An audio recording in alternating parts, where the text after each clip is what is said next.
voilà la camionnette de l'aventurier. Bonjour Alexis. Eh bien bonjour Guillaume, parti pour l'aventure. Comment allez-vous? Bah pas mal. Très bien, ça se voit, le temps est au rendez-vous. Absolument. Qu'est-ce qu'on va aller observer aujourd'hui? On va chasser les ondes. Parfait. Vous chassez du gros poisson, messieurs? Ah ouais, c'est du lourd là. C'est du gros, on va chasser du gros, ouais, c'est clair. Quel genre d'onde vous chassez, On est messieurs? équipé, on va chasser de la 5G là. Oh mon Dieu, d'accord. Ouais, c'est le poisson du moment qu'il faut pêcher. Ok, Mettre en lumière. c'est bien, Il est agressif quand même. d'accord. Il faut prendre ses précautions. Et quelles sont les caractéristiques de ce drôle de poisson? Très large bande, fréquence élevée D'accord, et très forte intensité. ok. Voilà. Bon, merci Alexis. Je t'en prie.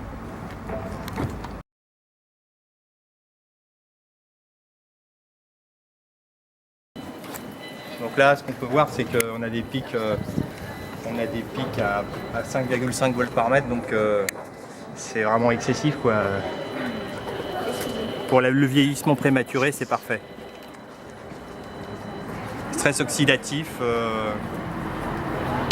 D'accord, manque de sécrétion de mélatonine, radicaux libres, ouverture de la barrière hémato-encéphalique, donc ainsi les métaux lourds peuvent migrer au cerveau ainsi que les virus. d'accord. Voilà. Est-ce que vous pouvez développer un peu plus l'aspect virus, Alexis? Disons qu'un environnement pollué au niveau électromagnétique favorise évidemment la moindre résistance des organismes. D'accord, Donc les virus y rentrent plus facilement. ok, Et il y a même cette hypothèse très intéressante que les virus se propagent mieux dans un environnement pollué, quoi. d'accord, C'est une piste à approfondir, je pense. d'accord. Est-ce que tu peux parler de l'environnement qui est propice au virus finalement?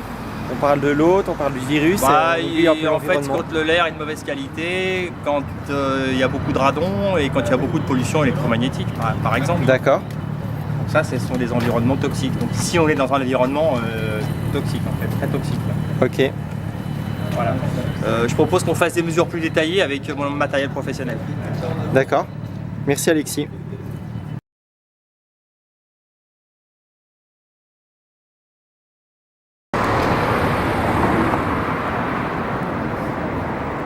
Bonjour Alexis, nous sommes à Montpellier. Ouais. Qu'est-ce que nous sommes en train de faire? Eh bien, nous sommes en train de mesurer la 5G sur Montpellier. Là, il y a une antenne, il y a un bouquet d'antenne là-haut, là. Tout au fond. Là. Nous sommes dans la rue Foch, en fait. D'accord, Donc, la dernière fois que je suis passé, je trouvais que c'était vraiment important et je ne me sentais pas très bien. Donc là même, j'ai des oppressions au niveau du thorax, en fait, et j'ai du mal à respirer. Donc là, je mesure la 5G avec un atténuateur, tellement les niveaux sont forts. Donc là, on atteint des dizaines de volts par mètre en fait. Hein. Donc là, je mesure les valeurs crêtes. Donc là, on est pratiquement à 80 milliwatts par mètre carré. Donc c'est énorme, 80 000 microwatts par mètre carré. C'est vraiment très très important. Là, je précise, ce sont les valeurs crêtes que je mesure et cet appareil là garde la valeur la plus intense. d'accord, Voilà, donc on peut se déplacer un petit peu. Enfin, globalement, ici, on a une exposition qui est importante. Et le corps s'en rend compte, en fait. Hein. Donc, je dois préciser que j'ai fait en effet. je suis un professionnel des ondes, en fait, hein, ingénieur. J'ai fait beaucoup de mesures en Suisse, D'accord. sur Genève en particulier. Je suis Génial. étonné de voir ces niveaux que je n'ai jamais mesurés en Suisse. D'accord, Là, on a dépassé les 100 000 microwatts par mètre carré, 115 000 microwatts par mètre carré. Donc, on peut dire que l'ancienne norme fédérale suisse est dépassée, en fait. Ancienne norme, voilà. Là, c'est des niveaux que j'ai jamais mesurés de ma vie. Voilà. Donc là, c'est vraiment l'intoxication de l'environnement. C'est scandaleux en fait. C'est scandaleux et ça c'est vraiment la 5G parce que on a des antennes dites adaptatives qui envoient des salves. d'accord, Donc, comme le signal n'est pas continu, on se permet d'augmenter les puissances. Donc, D'accord. en France, on a quand même augmenté les puissances par 47,5. Est-ce que c'est légal? Est-ce qu'on est dans des taux qui sont entre guillemets légales, même si c'est bien sûr toxique? Moi-même j'ai mal à la tête. C'est l'État qui fait la loi, donc c'est légal. Pour autant, est-ce légitime? Non, pas du tout. D'accord, Donc la norme jusque-là, c'était plutôt autour de 61 volts par mètre. Avec les atténuations, enfin l'espèce de magouille, hein, je peux appeler ça une magouille en fait, hein, technique, une escroquerie scientifique. Ok. Ce qu'on peut dire, c'est qu'on va multiplier à peu près par 7 les puissances maximum des antennes, donc on peut atteindre des niveaux autour de 400 volts par mètre. D'accord. Ça, c'est scandaleux. Je veux dire, le corps humain, à partir de 0,6 volts par mètre, il est très très mal en fait. Donc là, c'est extrême. Donc là, j'avoue, ça va être intéressant de dépouiller ça. Là, j'obtiens une courbe, hein, je mesure l'évolution du signal dans le temps. Donc c'est très intéressant, même si c'est désagréable, de mesurer ces niveaux-là ici à Montpellier, en pleine ville en fait. D'accord. Voilà. Encore une question. Oui, je t'en prie. Quelle est l'unité finalement affichée ici? Est-ce Alors, que tu peux décrire un peu plus ici, mesure? on n'est pas en volts par mètre, on est en milliwatts par mètre carré. D'accord. En fait, la norme officielle de mesure des puissances des ondes électromagnétiques, c'est le watt par mètre carré. Donc une puissance par unité de surface en fin de compte. Exactement, c'est la puissance reçue par une surface d'un mètre carré. D'accord. Donc si tu veux, ce qui est sain et ce qui est tout à fait correct pour l'organisme et acceptable, c'est quelques microwatts par mètre carré.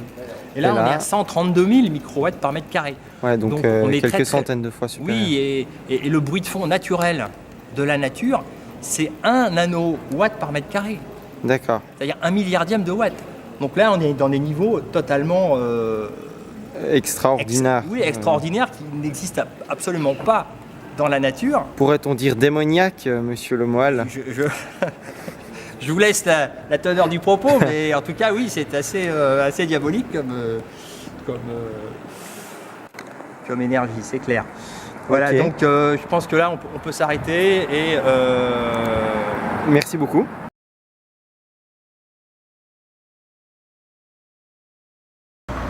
donc je suis étonné, je mesure les valeurs pic du signal, et non pas la valeur RMS, parce que la valeur pic, elle renseigne sur les dommages biologiques.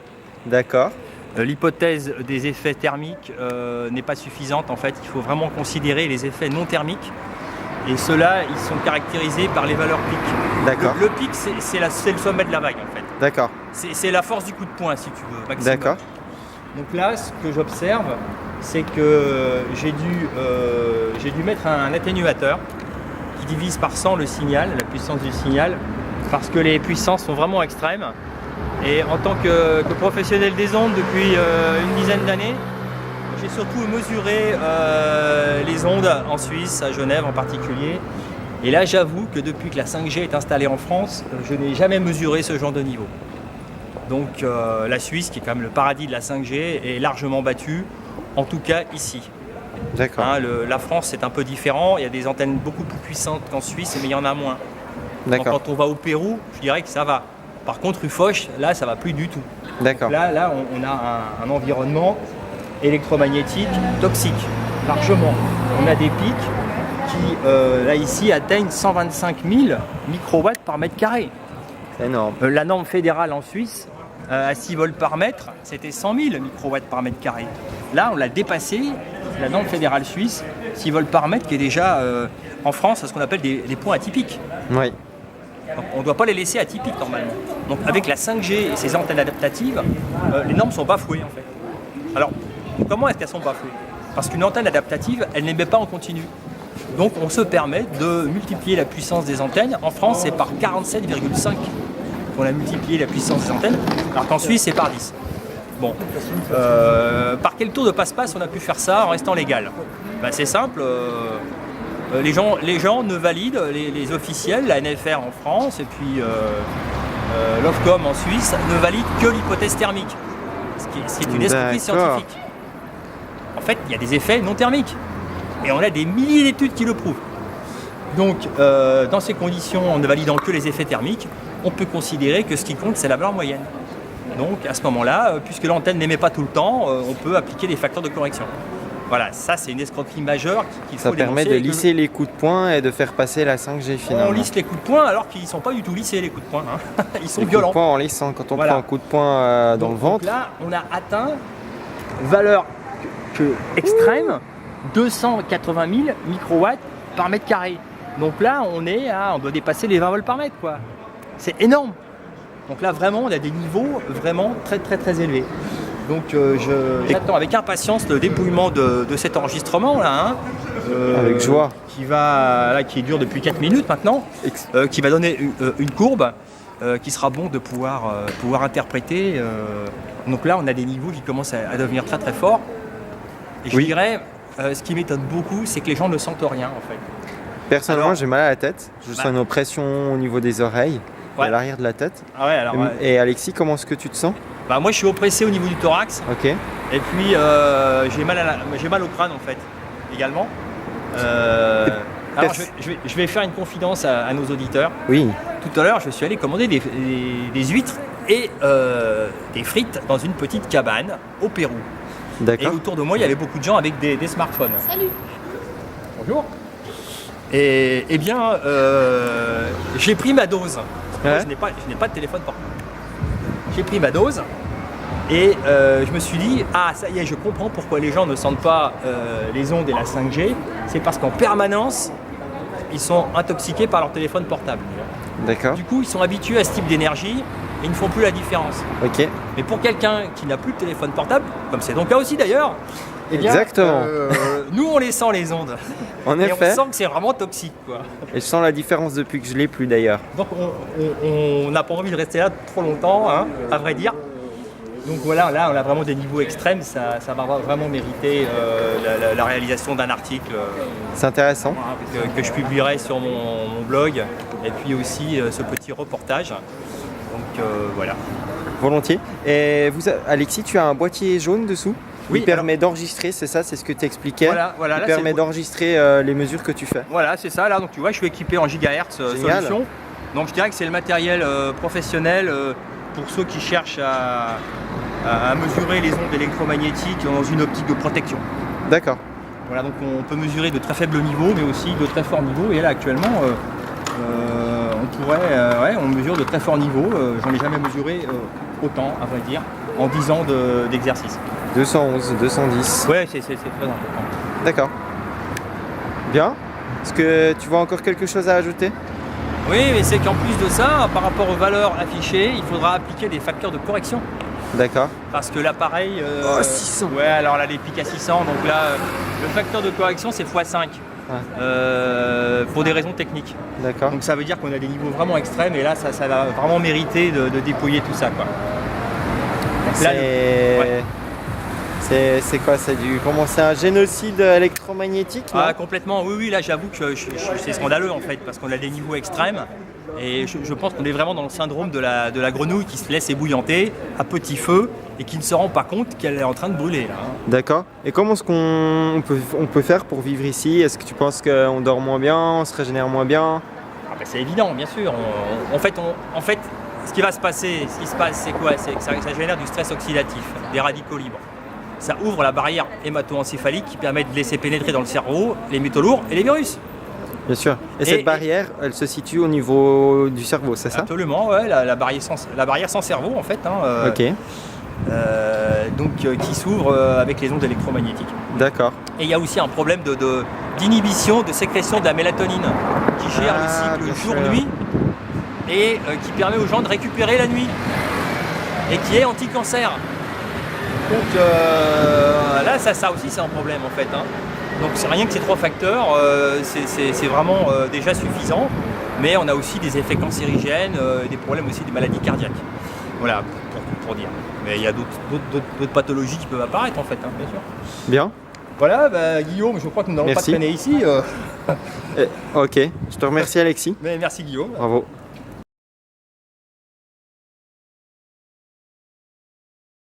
Tu peux observer déjà qu'on a des valeurs crêtes ici, plus proches de l'antenne, qui restent quand même importantes.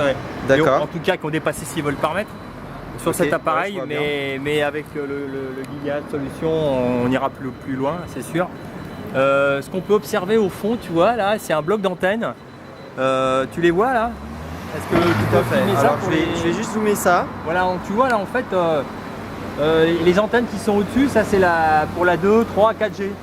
Voilà. Et puis les antennes en dessous, les petites là, c'est pour la 5G, tu vois, un traitement de faveur pour elles. Je plaisante. Elles sont protégées de la pluie, c'est ça? Ouais, je sais pas, mais voilà. Donc je n'ai guère envie de rester ici, j'ai vraiment très mal au crâne. Donc voilà, je pense que nos téléspectateurs pourront repérer les antennes 5G qui sont un peu plus petites en fait, nettement plus petites.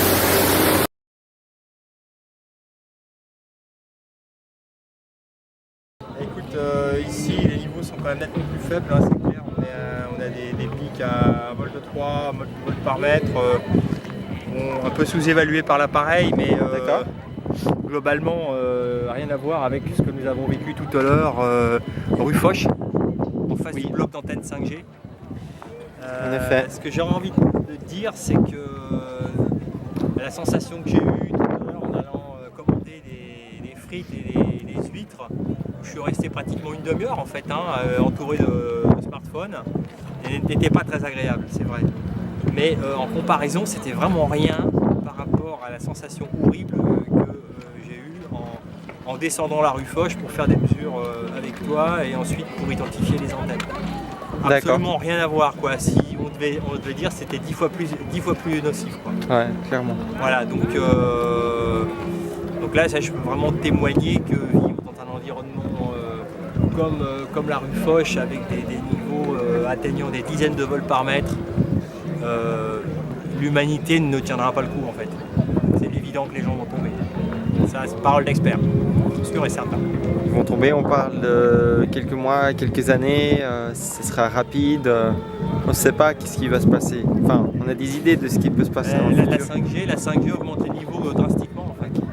À cause de l'escroquerie sur la puissance moyenne, on se permet d'augmenter la puissance des antennes par 47,5 en France et par 10 en Suisse. Donc forcément, les antennes étant plus puissantes, les pics vont être beaucoup plus pénétrants en fait. Ouais, bien sûr. Donc là, c'est sûr que les dégâts cellulaires vont être beaucoup plus rapides. Ça, c'est une certitude, une évidence même. D'accord. Est-ce que tu veux peut-être faire un lien entre 5G et vaccin? Je dirais que la 5G, tout comme la 2, 3 et 4G, en rendant l'environnement toxique, favorise la propagation du virus et affaiblit l'hôte, c'est-à-dire les êtres humains. D'accord. Voilà, les animaux, même les plantes sont sensibles aux ondes. Donc, en effet, ça a été prouvé d'ailleurs. Moi je ne mets pas de lien direct, mais en tout cas, je dirais que l'environnement est un cofacteur très très important pour la propagation des virus et la résistance des organismes. Okay. C'est ce que dit la science.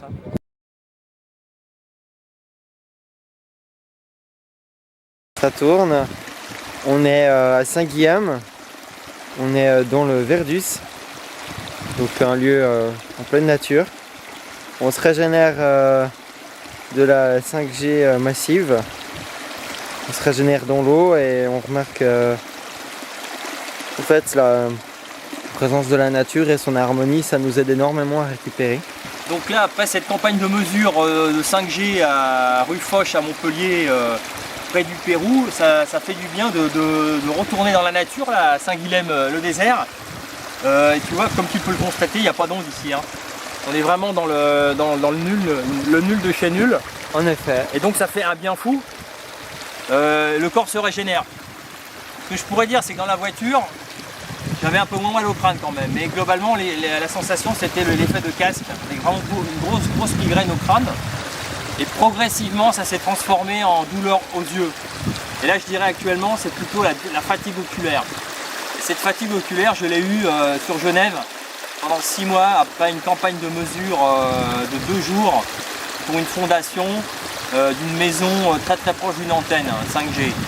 Même pas 5G, 4G. Et là, je me suis grillé les yeux. Il m'a fallu 1 semaine en bord de mer pour récupérer. Voilà. Là, je dirais que la récupération, elle est assez rapide. J'avais une fatigue vraiment très grande en allant marcher, on a marché quoi, un quart d'heure. Là ça va mieux, le fait d'être les pieds dans l'eau, ça fait un bien fou. Et globalement, le fait d'être plongé dans les éléments, de respirer de l'air pur, ça régénère en fait. C'est la grande clé, il faut se régénérer après l'exposition aux ondes. C'est la meilleure des solutions, dans un environnement sain. Et ici il l'est. Donc il faut le préserver et c'est pour ça qu'il faut lutter contre cette omniprésence des antennes. Et cette folie du téléphone portable, c'est de la folie. Et avec la 5G, on n'y arrivera pas. Donc il va falloir faire un choix, les amis. La vie, au téléphone ou portable. Un jour, vous devrez y arriver. Mettez-le dans un bol d'eau et attendez qu'il grille. Et en fait, on peut très bien vivre sans portable. Moi, j'en fais la preuve de tous les jours. Et toi aussi. Évidemment. Et je m'en porte que mieux. Voilà, il y a des solutions pour s'en passer, en fait. Donc là, évidemment, dans un environnement comme ça, on peut récupérer. Par contre, si vous habitez en ville à Montpellier et que vous avez pris votre dose massive, ça va être beaucoup plus compliqué. Parce que votre environnement ne sera pas régénérateur. Or là, ça fourmille d'énergie. Donc du coup, ça, notre corps là, qui est un peu en manque, il va se recharger. La nature est généreuse, elle donne. À travers les éléments, le soleil, l'air, l'eau et la terre aussi. On peut faire de la mise à la terre. Là, je me suis mis dans l'eau, les pieds dans l'eau. Là, je me régénère Parmi avec les l'eau. têtards. Parmi les Bonjour têtards. monsieur Tétard. Mais Bonjour, madame je Tétard. pense que tout à l'heure, je vais faire une sieste sur l'herbe avec un tissu et pour me mettre à la terre en fait. Hein. Voilà, pour essayer de récupérer rapidement. Donc, Bien. Voilà. Merci Alexis. Merci Guillaume. Avec joie. Avec plaisir.